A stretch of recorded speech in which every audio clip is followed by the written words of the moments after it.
있어요. আমি 1 ঘন্টা যাবত বাড়ি যাচ্ছি। আমি হাসিনিকা 저는 50분 집에 가고 50분 동안 집에 가고 있어요. 네, 안녕하십니까? 수전 동안 집에 가고 있어요. 예. 저는 집에 1시간 동안 가고 있어요. আমি 1 ঘন্টা যাবত বাংলার মতো বলবেন। মানে subject object verb. Subject object verb. 저는 집에 1시간 동안 가고 있어요.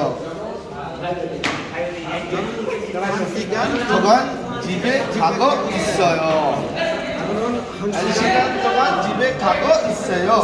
আবার বলো আমি 1 ঘন্টা যাবত কোরিয়ায় যাচ্ছি। আপনার কিন্তু পারতে হবে। আপনার আপন ভাই মানে কালাম কোরিয়ায় থাকে। অন্তত এখানে সেকেন্ড ব্যাচের ছাত্র ছিল, অনেক ভালো ছাত্র ছিল এবং অনেক ভালো পারতো। আপনাকেও পারতে হবে।